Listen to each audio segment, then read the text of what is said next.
On vient d'arriver à la gare. Et là, on va aller acheter les billets. Yes!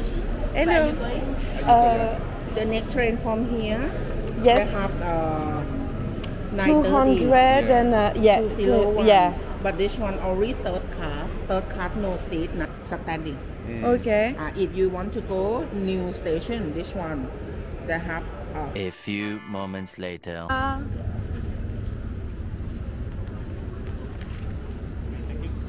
Arrêté par une très gentille dame qui nous a dit qu'il n'y avait plus de place assise, que le train allait mettre 3 heures, qu'on devait prendre un autre train, c'était mieux, c'était voilà. C'est très possible que ce soit quelqu'un qui nous ait bien conseillé, mais on se méfie un petit peu. Parce que parfois il y a des arnaques pour les touristes pour les faire retourner sur les trucs de touristes, quoi. Genre par exemple de prendre un taxi à la journée qui te fait faire tout le tour. Tu vois, ça, quand elle a commencé à parler de ça, je me suis dit oulala. Ça donc voilà, donc on a décidé de prendre les billets en 4e classe, 3e classe sans siège. Je sais pas, on sait pas s'il y a des sièges ou pas. Notre site. Nos sites, ouais. On verra. Au pire on est debout pendant 2 heures. On teste des trucs, c'est marrant. Bon, j'en profite pour vous montrer la gare qui est absolument magnifique.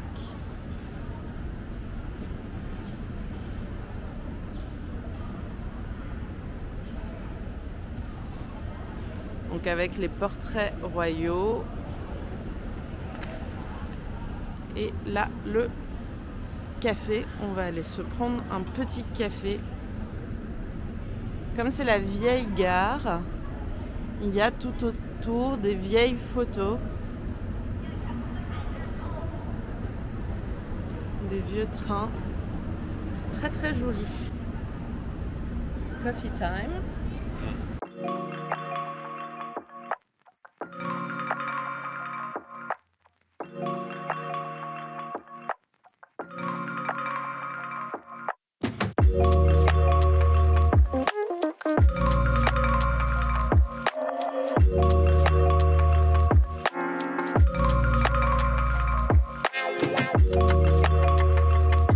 On était très excités car c'était la première fois qu'on allait prendre des trains en Thaïlande. Et comme nous avons décidé de nous déplacer le plus possible par ce moyen et qu'on aime tous les deux beaucoup le train, on avait très hâte de voir à quoi ça allait ressembler.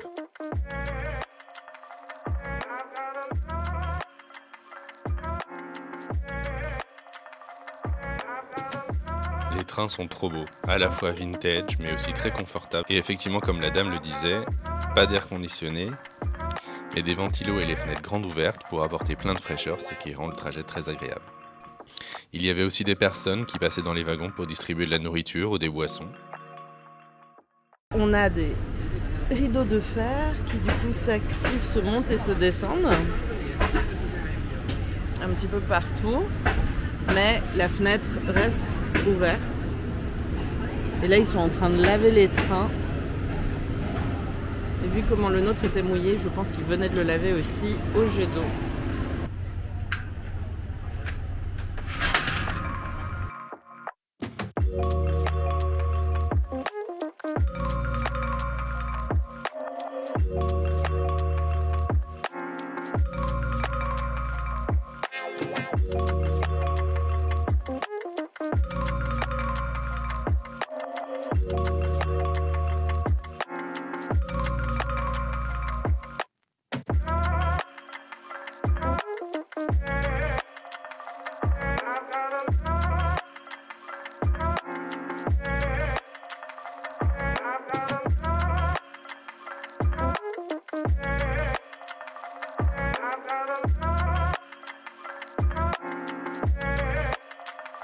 Vous l'aurez compris, on est parti pour la ville d'Ayutthaya qui se situe à 2 heures en train au nord de Bangkok.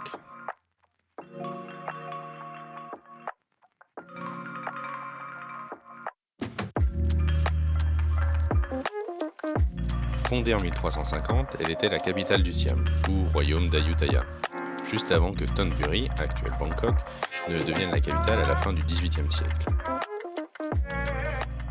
Comptant près de 1 million d'habitants, elle figurait parmi les plus grandes cités du monde. On est à Ayutthaya. On vient d'arriver. Il est 11h30, exactement. 11h47. Et on a décidé de manger avant de louer les vélos. On a décidé de faire ça à vélo parce que c'est assez grand et donc du coup ils conseillent de louer des vélos. Alors moi j'avoue j'adore ça. C'est le pad su. C'est avec des nouilles plus grosses, avec des légumes. Je préfère ça au pad thaï. Bon voilà, j'ai mis mon beau chapeau.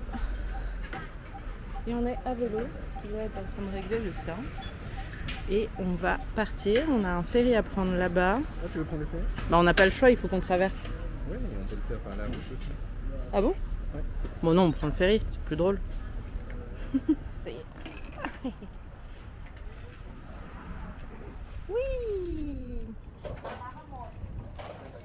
C'est trop agréable. Pas très droit, hein.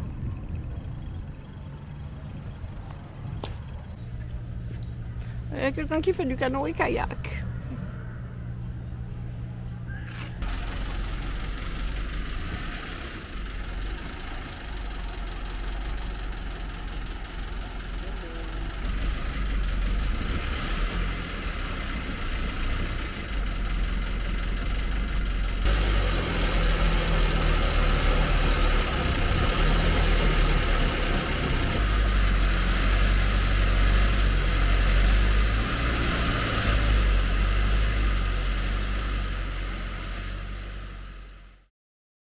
Avant de rejoindre les temples, on devait traverser la ville à vélo. Et je vous avoue qu'il y avait beaucoup de grandes avenues avec pas mal de voitures et c'était pas très agréable. Une fois arrivé au milieu des temples, malheureusement il n'y avait pas moins de voitures, mais c'était incroyable de pouvoir pédaler et de les voir apparaître entre les arbres un peu plus loin. Oui, il y a des parapluies. Est-ce que j'ai pris un parapluie?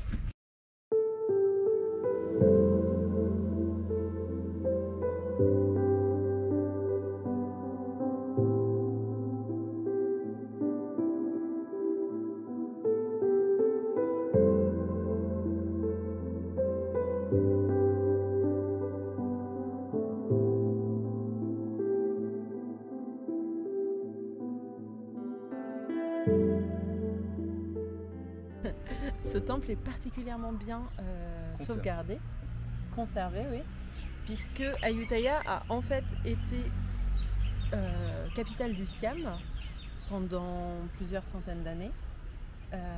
Et ensuite, à la tombée d'un des rois, qui était le roi, je sais plus quoi, j'ai révisé ma géo, suite à la fin du règne du roi...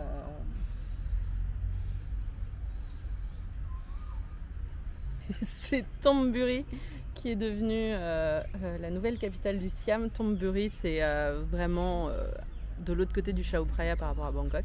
Et ensuite, Bangkok est devenue capitale. Et en fait, ce qui s'est passé, c'est qu'ils ont récupéré à ce moment-là toutes les pierres des bâtiments. Ils ont déconstruit plusieurs monuments pour les amener dans la nouvelle capitale. Et le résultat étant que ces lieux n'ont pas été extrêmement bien préservés et c'est vrai qu'on les retrouve aussi en morceaux à cause de ça, mais aussi en morceaux à cause des inondations, des tremblements de terre qui ont pu les abîmer.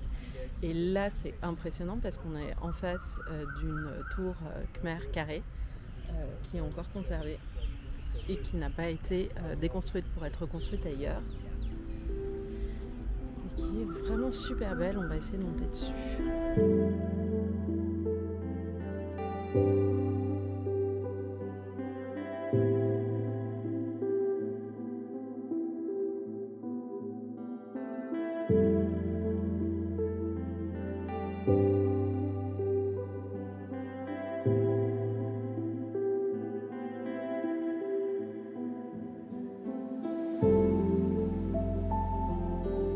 Et clairement, on ne se lasse pas une seule seconde. On pourrait rester des heures à regarder chaque détail, mais très vite nous partons à la suite de notre prochain temple.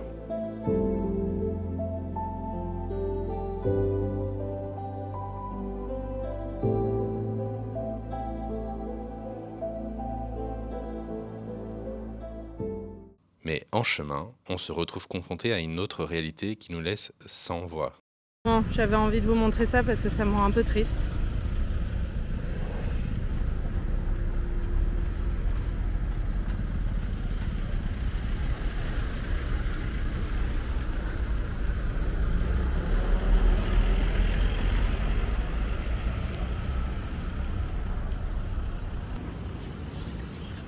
c'est un peu impressionnant parce que quand on entend des éléphants passer, autant leur pack, tu pourrais imaginer l'eau, on ne l'est pas tant que ça. Et c'est le bruit des chaînes que l'on entend. À notre connaissance, et autant qu'on ait pu se documenter, il n'y a pas d'exploitation de ces animaux à des fins touristiques qui se passent vraiment dans des bonnes conditions. Le guide que nous lisons décrit leur dressage comme une torture longue où il faut complètement casser l'esprit de ces animaux très intelligents pour pouvoir prendre le contrôle sur eux. On reprend notre visite des temples à vélo. J'adore les plans.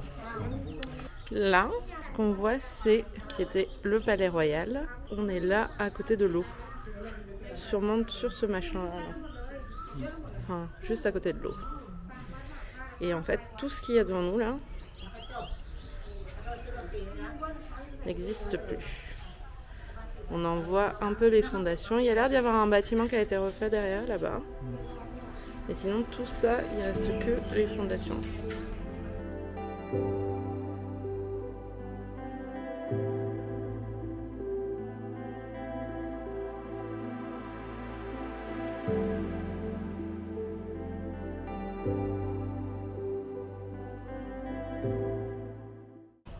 Bon, j'ai un mea culpa à faire. Je raconte souvent que quand je me promène dans des sites archéologiques, touristiques, dès que j'entends quelqu'un râler, c'est toujours un Français, ou en tout cas un francophone, mais souvent des Français quand même. Hein. Désolée, chers compatriotes. Bah là, je me suis rendu compte que c'était moi. C'était moi qui râlais contre les autres occidentaux qui mettaient des plombes à se prendre en photo dans les endroits où t'as pas le choix d'attendre parce que c'est par là qu'il faut passer. I'm sorry, guys. Bien sûr que je vous juge, je suis française. Qu'est-ce qu'il en pense, le Belge? Française ou parisienne? Est-ce que ça se discute? Coupé. Mais ce lieu incroyable nous fait vite passer ce désaccord évident.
Je vais vous montrer un exemple assez impressionnant. Bon, c'est pas détruit heureusement, mais voilà un petit peu le résultat d'affaissement au tremblement de terre. Voilà. Mais mine de rien, c'est assez impressionnant parce qu'on dirait que c'est comme si ça avait fondu, comme une glace. Je trouve ça très beau en fait, de voir ça comme ça. Mais peut-être l'image la plus iconique représentant Ayutthaya est cette tête de Bouddha qui apparaît entre les racines de cet arbre. Aussi, les gens prennent leurs photos assis à cet endroit pour ne pas dépasser la tête de Bouddha quand on les prend en photo. Lors de rénovation du site, la statue aurait été placée près de l'arbre et les racines auraient commencé à l'entourer ainsi. Certains y verront un bon présage. Pour moi, c'est surtout une façon très poétique de rappeler que la nature reprend toujours ses droits après nous et que le hasard peut être à la fois beau et aussi un peu drôle.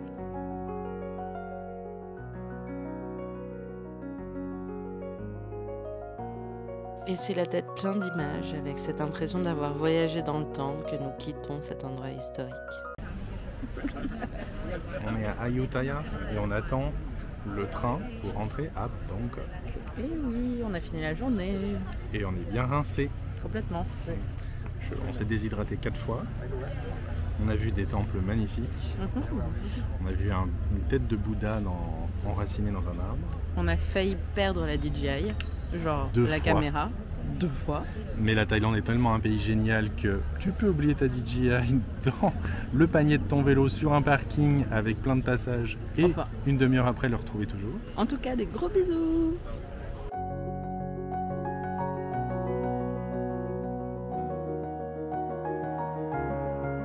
Abonnez-vous pour de prochaines aventures. Et d'ici là, je vous dis à bientôt.